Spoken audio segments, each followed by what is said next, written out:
Hello everyone, we are Arvinda A1 Educational Institute. Here we are providing you a crash course of class 10th English.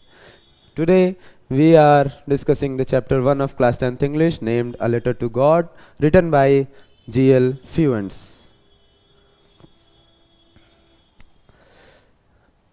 A Letter to God. तो अभी हम discuss करेंगे इस chapter की summary और short में एक explanation आपको मिलेगा कि इस स्टोरी में होता क्या है। स्टोरी ऐसी है कि जो हमारा मेन कैरेक्टर है जिसका नाम है लेंचो, वो एक फार्मर है, बहुत हार्ड वर्किंग फार्मर है और इसका भगवान पे बहुत मजबूत फेथ होता है, बहुत अच्छा बिलीव होता है। एक बार क्या होता है कि इसने अपने खेतों में कॉर्न की फसल लगाई होती है जिसको हार्वेस्ट करने का ये वेट कर रहा होता है और एक ही उम्मीद होती है कि अगर बारिश होती है तो इसकी फसल बहुत अच्छी कीमतों में बिकेगी और इसका परिवार फिर से खुशहाल हो जाएगा। तो एक बार ये अपने खेत में जा रहा होता है तो वहाँ पे अचानक बारिश शुरू हो जाती है और जब बारिश होने लगती है तो क्या होता है कि इसकी खुशी का ठिकाना नहीं रहता है, बहुत ज़्यादा खुश हो जाता है और ये सोचता है, अपने मन में इमेजिन करता है कि ये जो बूंदें गिर रही हैं वो पानी की बूंदें नहीं हैं बल्कि ये पैसे हैं। कुछ बूंदों को ये कहता है देखो 10 सेंट्स गिर रहे हैं, कुछ ऐसे गिर रहे हैं। तो अचानक ही इसका जो खुशी होती है वो दुख में बदल जाती है।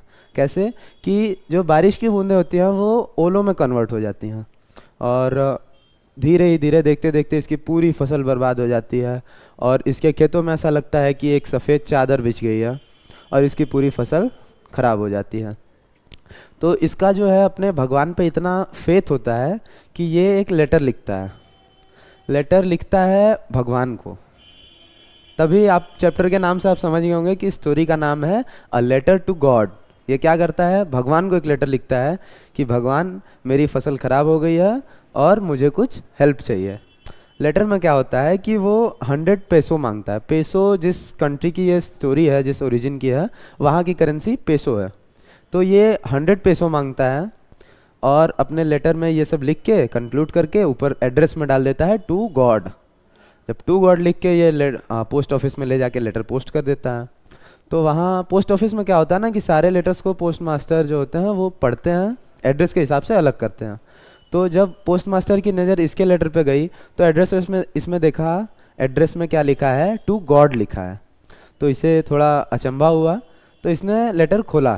लेटर खोल के जब पढ़ता है तो इसको इसके दुख के बारे में पता चलता है पोस्ट मास्टर को। पोस्ट मास्टर भी बहुत अच्छा आदमी था तो उसने क्या किया, खुद से और अपने कलीग्स की मदद से कुछ पैसों को इकट्ठा किया और फिर उसे एक लेटर में रख के इसके एड्रेस पे, लेंचो के एड्रेस पे पोस्ट कर दिया। लेंचो को पैसे मिल गए, लेकिन क्लाइमैक्स में क्या हुआ कि लेंचो ने एक और लेटर लिखा और क्या लिखता है कि भगवान आपने जो मुझे 100 पेसो भेजे थे वो पूरे मुझे मिले नहीं और ये जो पोस्ट मास्टर हैं और पोस्ट ऑफिस के जो एम्प्लॉयज़ हैं वो काफ़ी लालची हैं, बेईमान हैं और उन्होंने मेरे आधे पैसे रख लिए हैं। और यहीं पे स्टोरी एंड हो जाती है। ठीक है, फिर आगे हम लोग चलते हैं। हमारे पास ये समरी यहाँ पे हमारी ख़त्म हो गई है। अब हमें लेंचो के बारे में जानना होगा कि लेंचो हमारी स्टोरी का मेन कैरेक्टर है जो कि एक फार्मर है और अपनी फैमिली का पुअर सोल ब्रेड अर्नर है, यानी अपनी फैमिली में अकेला कमाने वाला लेंचो है। और इसका जो है भगवान पे बहुत अच्छा फेथ होता है, फेथ इन गॉड। लेंचो कहाँ रहता था, एक पहाड़ी के नीचे वाले हिस्से को जिसको वैली कहते हैं वहाँ पे रहता था। वहाँ एक छोटी सी हिल थी, उसी में इसका घर था।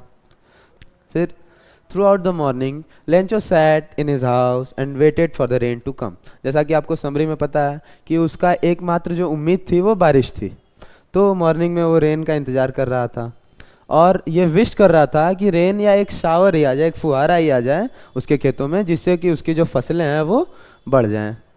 लेकिन हुआ क्या, इसकी जो खुशी थी वो दुख में बदल गई। ये रहा उसका दुख, हेल स्टॉर्म आया और उसकी जो सारी फसलें थी वो ख़राब हो गई। तो लेंचो बहुत सीधा साधा आदमी था, वो सीधे भगवान को लेटर लिख दिया और भगवान को लेटर लिखने के बाद ये रहा आपका अ लेटर टू गॉड। ठीक है, तो उसने भगवान को लेटर लिख दिया और उनसे हेल्प मांगी कि मेरे बुरे समय में भगवान आप ही मेरी मदद करें। सॉरी,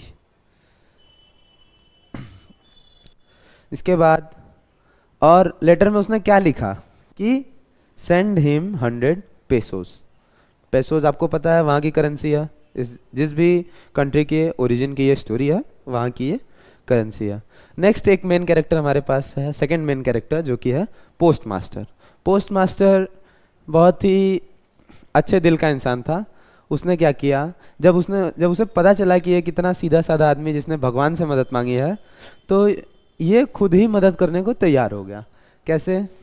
और ये पोस्ट मास्टर के बारे में थोड़ा जानते हैं कि पोस्ट मास्टर कैसा था। एक फैट आदमी था और एमिएबल फेलो था, यानी बहुत ज़्यादा दयालु था। ठीक है। उसके बाद सेंसिबल था, कंपैशनेट ह्यूमन बीइंग था, जिसको बहुत ज़्यादा सेंसेस थी, यानी बहुत बहुत सेंसिटिव और रिस्पॉन्सिबल टाइप का आदमी था। और एक अच्छा ह्यूमन बीइंग था जो कि इस लेंचो की फेथ को देख के बहुत अमेज्ड हो गया था। ठीक है।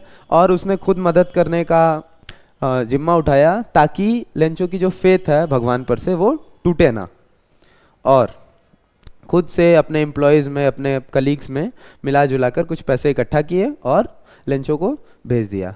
और उसे बहुत अच्छा लगा, इतना उसकी लेंचो की मदद करने के बाद पोस्ट मास्टर को काफ़ी अच्छा लगा, और ये हमेशा दूसरों की मदद करने का प्रयास करता था। कैरेक्टर्स तो हमारे ख़त्म हो गए, अब हमारी स्टार्ट होती है स्टोरी। मेन स्टोरी क्या है? The house. पहले हाउस के बारे में बताया। The house, the only one in the entire valley. पूरी वैली में एक अकेला हाउस था। पूरी वैली में किसका था? लेंचो का। कहाँ था? Set on the crest of a low hill. Low hill एक नीचली पहाड़ी थी जिसके क्रेस्ट पे था। क्रेस्ट मतलब होता है चोटी। तो the house, the only one in the entire valley, set on the crest of a low hill. From this height one could see the river and the field of ripe corn dotted with flowers that always promised a good harvest. जितनी ऊंचाई पर इसका घर था वहाँ से आपको river दिख सकती थी और पके हुए कॉर्न का फील्ड दिख सकता था। और वो कॉर्न कैसा था? डॉटेड विद द फ्लावर्स, उस पर ऊपर फूल लगे हुए थे जो कि प्रॉमिस करते हैं, यानी इस चीज़ का दिलासा देते हैं कि जो इस बार की हार्वेस्ट है वो अच्छी है। The only thing the earth needed was a downpour or at least a shower. यानी ये जो धरती है, यानी जो उसका खेत की धरती है, वो उसको बस एक ही चीज़ की ज़रूरत है जिसको बोला है डाउनपोर या एट लीस्ट अ शार। या तो खूब भारी बारिश हो जाए या कुछ फुहारे भी आ जाए। Through out the morning Lencho, एक सुबह Lencho, who knew his fields intimately, जिसने अपने fields को बहुत अच्छे से जाना था, had done nothing else but see the sky towards the northeast. उसने उस दिन कुछ भी नहीं किया, बस वो आकाश को देखता रहा। किस साइड में? नॉर्थ ईस्ट साइड में। उसके बाद लेंचो क्या बोलता है? Now we are really going to get some water women. अपनी पत्नी से बोलता है कि अब हमें कुछ पानी मिलने वाला है। तो पानी कहाँ से मिलने वाला है? आसमान से, यानी बारिश होने वाली है। The woman who was preparing supper. Woman यानी उसकी जो वाइफ थी वो क्या कर रही थी? प्रिपेयरिंग सपर, खाना बना रही थी। रिप्लाइड, उसने जवाब दिया, यस गॉड विलिंग, हाँ अगर भगवान की इच्छा हुई तो। The older boys were working in the field. Lencho के जो लड़के थे उनमें जो थोड़े बड़े थे वो फील्ड में वर्क कर रहे थे। The smaller ones were playing near the house. और जो उसके छोटे बच्चे थे वो घर के आसपास खेल रहे थे। तब तक खेल रहे थे जब तक वुमेन कॉल्ड देम ऑल, जब तक कि उसकी स्त्री ने उसे उन सभी को बुलाया नहीं। क्या बुलाया? Come for dinner.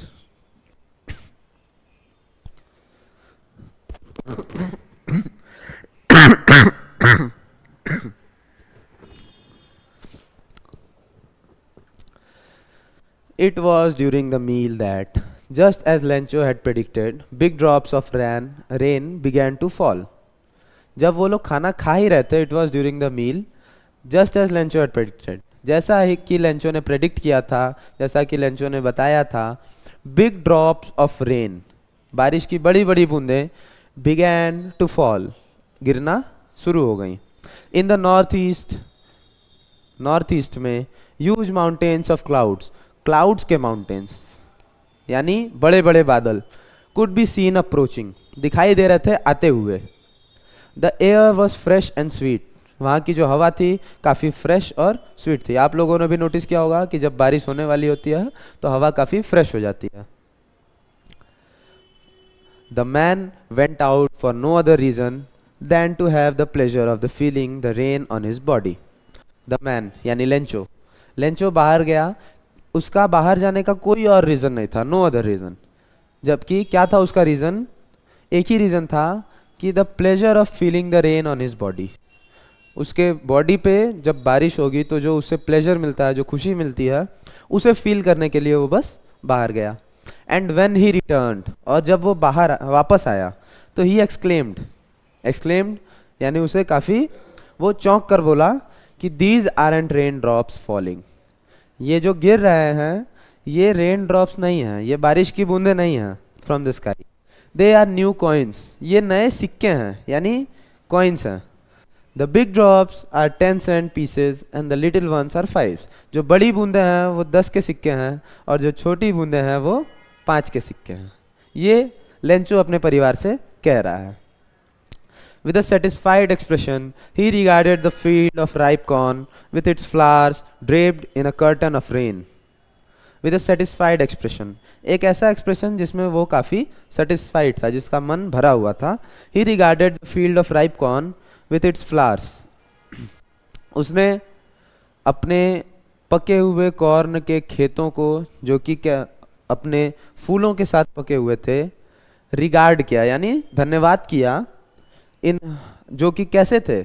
Draped in a curtain of rain, बारिश की एक कंबल, बारिश का एक कंबल ओढ़े हुए थे। बट सडनली, लेकिन अचानक, a strong wind began to blow and along with the rain very large hail stones began to fall. अभी तक तो ये बहुत खुश था, लेकिन इसकी खुशी को दुख में बदलने में ज़्यादा देर नहीं लगी। अचानक ही क्या हुआ, एक तेज हवा आई और उस हवा के साथ जो बारिश हो रही थी वो बारिश से बदल के उसमें हेल स्टोन्स गिरने लगे यानी ओले पड़ने लगे। These truly did resemble new silver coins, जब शुरू में ऐसा हुआ तब तो ऐसा लग रहा था कि नए चांदी के सिक्के हैं। ओलों को आप देखेंगे तो, अगर गिरते हुए देखेंगे तो ऐसा लगता है चांदी चमक रही हो, तो इसलिए यहाँ बोला गया है कि these resemble new silver coins.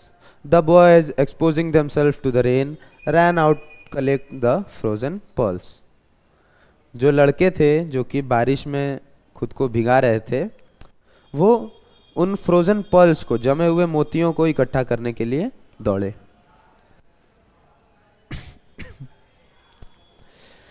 It's really getting bad now, exclaim the man Lencho exclaim किया, क्या बोला कि it's really getting bad now. अब ओले शुरू में पड़े तब तो काफ़ी अच्छे लगे, लेकिन अब ज़्यादा ओले पड़ने लगे तो अब बुरा होने लगा। I hope it passes quickly, और लेंचो ये बोल रहा है कि मुझे उम्मीद है कि ये जल्दी ही चला जाएगा। It did not pass quickly, लेकिन ऐसा हुआ नहीं, जो हेल स्टॉर्म थी वो जल्दी नहीं गई। For an hour the hell rained on the house, लगभग 1 घंटे तक जो ओले थे वो घर पर पड़ते रहे, गार्डन पर पड़ते रहे, द हिल साइड, पर्वत के किनारे पड़ते रहे, और सबसे ज़रूरी the corn field on the whole valley, और पूरी वैली में पड़ते रहे लगभग 1 घंटे तक। The field was white as if covered with salt, और पूरा फील्ड एकदम वाइट हो गया था, जैसे कि उस पर नमक की चादर पड़ गई हो, नमक से पूरा ढक गया हो। Not a leaf remained on the trees, पेड़ों पर एक भी पत्ता नहीं बचा। The corn was totally destroyed, the flowers were gone from the plants, plants में जो फ्लावर्स थे वो चले गए, किसी भी पेड़ पर एक भी पत्ता नहीं बचा, और जो उसका कॉर्न की फसल थी वो पूरी तरीके से नष्ट हो गई। Lencho soul was filled with sadness, Lencho की आत्मा जो थी वो पूरा उदासी से भर गई थी। When the storm had passed, जब स्टॉर्म पास हो गई यानी चली गई, he stood in the middle of the field, पूरे खेत के बीचों बीच खड़ा होकर, and said to his sons, और अपने बच्चों से कहा, a plague of locust would have left more than this, locust यानी जो टिड्डे होते हैं उनका अगर प्लेग आता तो भी इससे ज़्यादा ही बचता, left more than this. The hail has left nothing. जो ओले हैं उनमें कुछ भी नहीं बचा, nothing. This year we will have no corn. इस साल हमारे पास बिल्कुल कॉर्न नहीं होगा. That night was a sorrowful one. और वो जो रात थी वो एक उदासी से भरी रात थी. All our work for nothing. जितना भी हमने काम किया किसी चीज़ के लिए नहीं, उसका कुछ फ़ायदा नहीं मिला. There's no one who can help us. ऐसा कोई नहीं है जो कि हमारी मदद कर सकता है. We all go hungry this year. और हम सब इस साल भूखे ही रहेंगे. But in the hearts of all who lived in that solitary house in the middle of the valley, there was a single hope, help from God. लेकिन उस solitary house यानी उस अकेले घर में रहने वाले लोगों के दिलों में क्या था? एक सिंगल होप बची हुई थी, जो कि क्या थी? Help from God. ठीक है? Don't be so upset even though this seems like a total loss. इतना भी उदास मत हो जबकि ये दिख रहा है कि ये एक टोटल लॉस है, यानी कुछ भी नहीं बचा है. Remember, no one dies of hunger. लेकिन याद रखो, कोई भी भूखा नहीं मरता. दैट्स वॉट दे से. ऐसा ही लोग कहते हैं. No one dies of hunger. कोई भूखा नहीं मरता. All through the night. पूरी रात. Lencho thought only of his one hope. पूरी रात लेंचो सिर्फ एक ही होप के बारे में सोचता रहा. The help of God whose eyes as he had been instructed see everything. भगवान की आंखें, जैसा कि उसे बताया गया था, सी एवरीथिंग यानी हर चीज को देखती हैं. Even what is deep in one's conscience. जबकि जो किसी के मन के अंदर हो, खूब किसी के मन की गहराइयों में हो. Lencho was an ox of man. यानी लेंचो बहुत ज़्यादा मेहनती था. Working like an animal in the fields. खेतों में एक जानवर की तरह मेहनत करता था. But still he knew how to write. लेकिन फिर भी उसे पता था कि लिखते कैसे हैं. द फॉलोइंग संडे, उसी संडे को, एट डे ब्रेक, जो दिन में उसे ब्रेक मिलता था, he began to write a letter which he himself would carry to the town and place in the mail. उसने एक लेटर लिखना स्टार्ट किया जिसे वो खुद ही टाउन तक ले जाएगा और मेल बॉक्स में रख देगा. It was nothing less than a letter to God. वो और कुछ नहीं था बल्कि अ लेटर टू गॉड. यही था. God, he wrote. उसने क्या लिखा अब ये बताया जा रहा है. God, if you don't help me. अगर आप मेरी मदद नहीं करेंगे भगवान, my family and I will go hungry this year. मेरा पूरा परिवार और मैं इस साल भूखे रह जाएंगे. I need 100 pesos in order to sow my field again. मुझे 100 पेसोज की ज़रूरत है. किस लिए? To sow my field again. ताकि मैं अपने खेतों में वापस बुआई कर सकूं.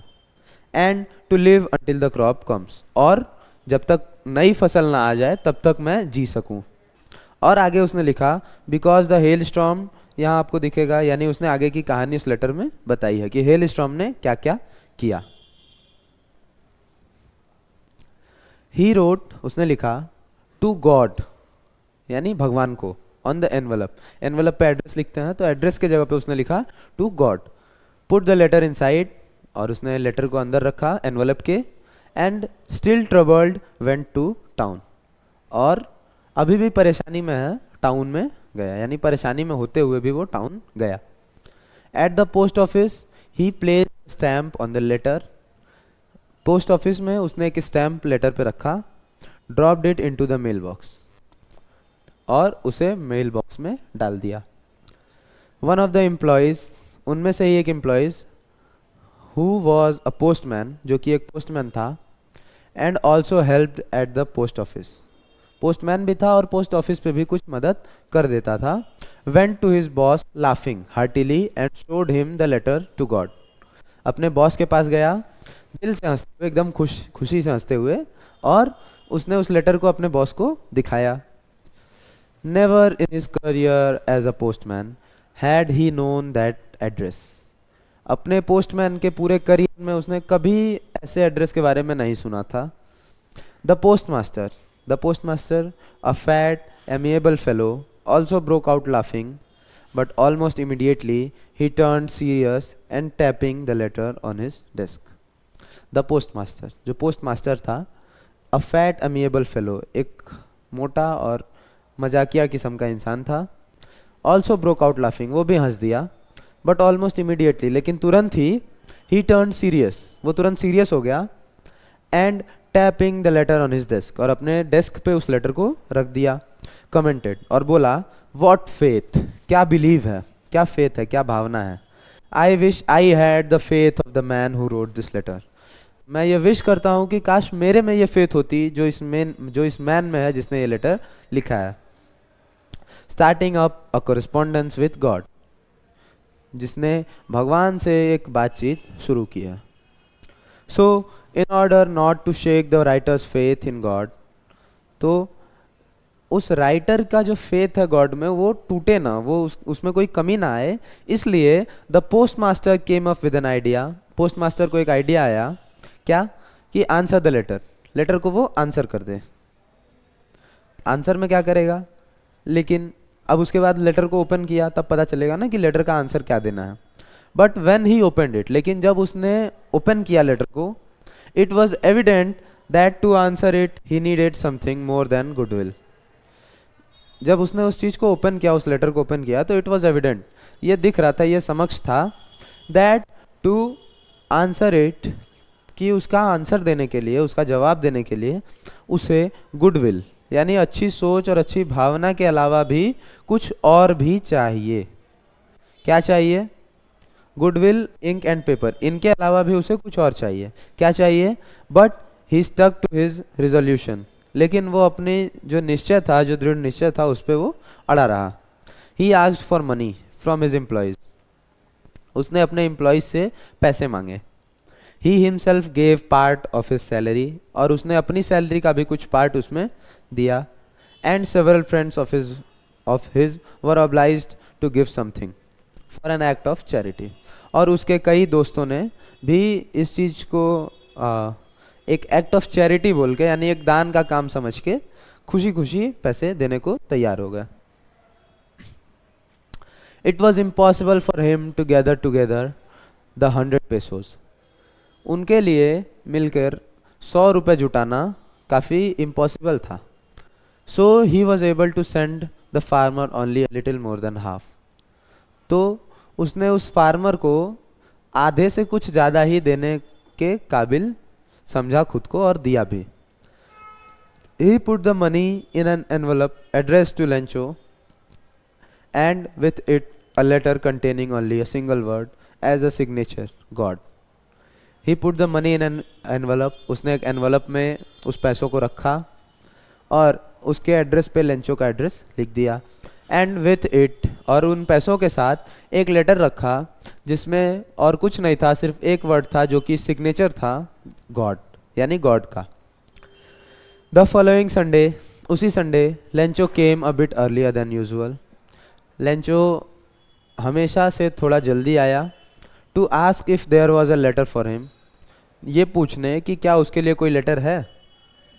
It was the postman himself who handed the letter to him, while the postmaster, experiencing the contentment of a man who has performed a good deed, looked on from his office. जब उसने, Lencho ने पूछा कि क्या मेरे लिए कोई letter आया है, तो जो पोस्टमैन था उसने खुद उस लेटर को लेंचो को दिया, और पोस्टमास्टर जो था वो अपने ऑफिस में बैठकर एक खुशी की भावना को फील करते हुए, एक्सपीरियंस करते हुए, और वो खुशी की भावना क्यों थी, क्योंकि उसने एक अच्छा काम किया था, इस बात से उसे खुशी थी, और उस खुशी की भावना को एक्सपीरियंस करते हुए अपने ऑफिस में से देखता रहा. Lencho showed not the slightest surprise on seeing the money, Lencho को बिल्कुल भी सरप्राइज नहीं हुआ उन पैसों को देखकर. सच वॉज हिज कॉन्फिडेंस, ऐसा उसका कॉन्फिडेंस था, यानी उसको पक्का था कि पैसे आने ही वाले हैं, और अगर पैसे आए तो इस बात का उसे कोई सरप्राइज नहीं था. But he became angry when he counted the money, लेकिन जब उसने पैसों को गिना तब उसे गुस्सा आ गया. क्यों, God could not have made a mistake, nor could he have denied Lencho what he had requested. क्यों गुस्सा आया, क्योंकि उसने सोचा कि भगवान ने पैसों को देने में कोई गलती तो नहीं की होगी, और ना ही उन्होंने लेंचो को देने से इनकार किया होगा जितना लेंचो ने मांगा था। तो immediately Lencho went up to the window to ask for paper and ink. Lencho तुरंत खड़ा हुआ और विंडो के पास गया और वहाँ पेपर और इंक मांगा। On the public writing table, public के लिखने के लिए जो राइटिंग टेबल बनाया जाता है उस पर गया। ही स्टार्टेड टू राइट, और लिखना शुरू किया। With much wrinkling of his bro caused by the effort he had to make to express his ideas। और उसकी जो आईब्रोज थी, जो भौहें थी, वो बहुत ज़्यादा व्रिंकल कर रही थी क्योंकि वो बहुत सोच सोच के अपने आइडियाज़ को एक्सप्रेस कर रहा था। When he finished, जब उसने फिनिश किया, जब वो लिख चुका था, he went to the window to buy a stamp। वो विंडो पर गया, एक स्टैम्प खरीदा। which he licked, जिसे उसने चाटा यानी थोड़ा गीला किया। and then affixed to the envelope with a blow of his fist, और उसे एनवलप पे चिपका दिया एक मुक्का मार के। The moment the letter fell into the mailbox, जैसे ही वो लेटर मेल बॉक्स में गिरा, postmaster went to open it. Postmaster तुरंत गया और उस लेटर को खोलने का प्रयास किया। जब खोला तो उसमें क्या लिखा था? God of the money that I asked for only 70 pesos reached me. उसने बोला कि भगवान, जितने पैसे मैंने मांगे थे उनमें से सिर्फ 70 पैसों मुझे मिले हैं। Send me the rest since I need it very much, और बाकी भी मुझे भेज दीजिए क्योंकि मुझे उनकी बहुत ज़रूरत है। But don't send it to me through the mail, लेकिन मुझे मेल के थ्रू यानी लेटर के थ्रू मत भेजिएगा। क्योंकि the post office employees are a bunch of crooks, क्योंकि जो पोस्ट ऑफिस के एम्प्लॉयज़ हैं वो बहुत लालची हैं। लेंचो, इतना लिख के उसने अपने लेटर को एंड कर लिया। यानी क्या हुआ कि लेंचो का जो गॉड में फेथ था वो तो काफ़ी ज़्यादा था, लेकिन पोस्ट ऑफिस के एम्प्लॉयज़ पर इसको बिल्कुल बिलीव नहीं था। और इसके मन में आया कि गॉड ने तो 100 पैसों भेजे थे, लेकिन पोस्ट ऑफिस के जो एम्प्लॉयज़ हैं इन्होंने 30 पैसों रख लिए और 70 पैसों लेंचो को दे दिए। इसलिए बोला कि गॉड किसी और तरीके से भेजिए, लेकिन मेल के थ्रू मत भेजिए। Okay, here was your first chapter of class 10th English named A Letter to God. Hope you liked it, and please do subscribe and like and comment and share to your friends. Thank you.